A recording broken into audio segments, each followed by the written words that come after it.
Sudah seminggu aku kembali ke hotel tua itu, dan ada satu hal yang tidak pernah berubah. Pintu besi kecil itu selalu hangat, seolah sesuatu di baliknya tahu aku duduk di depannya setiap malam. Tapi malam ini berbeda. Pintu itu bergetar sangat halus, tidak seperti biasanya, dan untuk pertama kalinya aku mendengar suara samar dari balik lapisan besi yang tebal. Suara pelan seperti bisikan jauh yang tidak mungkin berasal dari makhluk hidup manapun di dunia ini.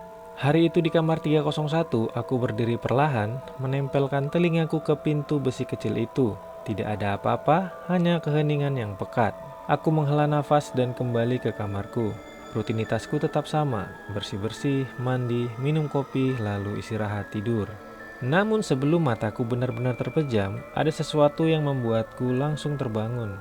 Kunci tua itu seperti bergerak di dalam laci, seperti ada kekuatan yang menariknya dari jauh. Tiba-tiba terdengar teriakan dari salah satu kamar di lantai 2. "Arman, tolong!" Aku langsung duduk. Suara itu bukan suara pocong, bukan kuntilanak atau makhluk bertanduk itu. Suaranya terlalu mirip manusia, tapi tetap ada sesuatu yang janggal. Dan naluri pertamaku mengarah pada satu tempat, yaitu kamar 301. Kemudian aku bangun naik lantai 3 dan masuk ke dalam kamar 301. Begitu aku melangkah masuk, sosok kuntilanak muncul di sampingku dan berbisik cepat. "Arman, jangan buka pintunya. Jangan buka," katanya. Tiba-tiba pintu besi itu bergetar keras, seperti ada sesuatu di baliknya yang memaksa keluar. Di ujung lorong, para pocong dan kuntilanak menatapku dengan wajah pucat ketakutan. Kemudian aku berkata pada mereka, "Kalian masuklah ke dapur, tutup rapat pintunya." Salah satu kuntilanak itu menggeleng panik, berkata padaku, "Arman, dapur itu tidak bisa menahan makhluk terkutuk itu." Aku kembali menatap dan meyakinkan mereka lebih tegas. "Percayalah padaku, dapur itu jauh lebih kuat dari yang kalian kira." Tanpa banyak bertanya, mereka langsung bergegas menuju dapur dan menutup pintunya rapat-rapat. Aku berjalan pelan mendekati pintu besi, langkahku tenang, sangat tenang. Saat aku tiba tepat di depan pintu besi itu, getarannya langsung berhenti. Kemudian pintu itu berdesis pelan, seolah ada udara keluar dari dalamnya. Lalu suara itu muncul lagi, kali ini lebih jelas dan terlalu manusiawi. "Jadi kaulah Arman yang dikatakan oleh suruhanku." Seketika aku mengenali suara itu, dan pertanyaan besar langsung muncul di kepalaku. Bagaimana makhluk seperti dia bisa terkurung di tempat seperti ini? Siapa yang cukup kuat mengurungnya? Lalu suara itu kembali berkata, "Arman, di mana suruhanku, si iblis hitam?" Aku menjawab pelan, seolah tidak peduli. "Makhluk bertanduk itu? Sudah lama aku tidak melihatnya." Suara di balik pintu itu tertawa pelan. "Arman, aku melihatnya. Ia bersamamu. Jangan bohong padaku." Aku menghela nafas tipis, dan pada saat itu aku tahu makhluk di balik pintu sudah menyadari sesuatu.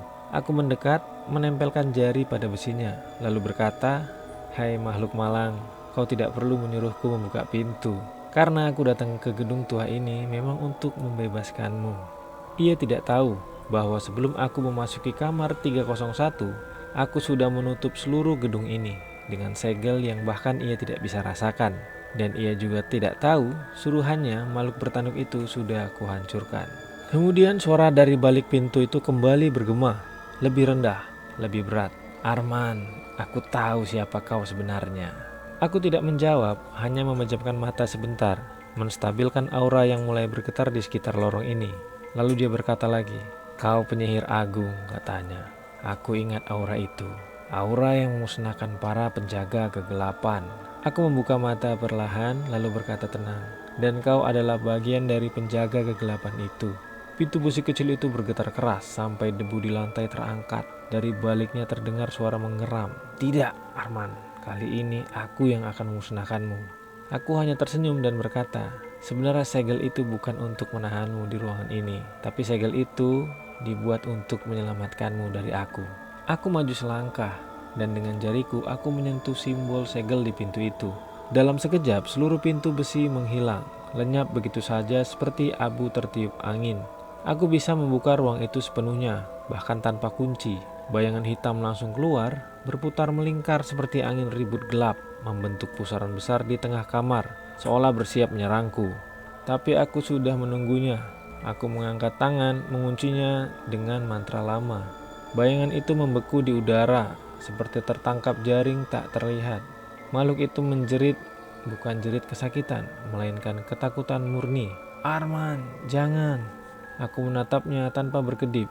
Tatapanku cukup untuk membuat pusaran itu runtuh, dan dalam sekejap seluruh tubuhnya menguap menjadi asap hitam yang terbakar dari ujung ke ujung, hingga hilang sama sekali. Hotel itu tiba-tiba menjadi hening.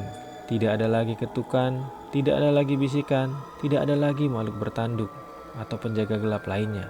Semuanya sudah kumusnahkan. Aku berjalan ke dapur dan membuka pintunya. Para pocong dan kuntilanak menatapku dengan wajah gemetar, seperti melihat sesuatu yang lebih menakutkan daripada makhluk yang baru saja hilang.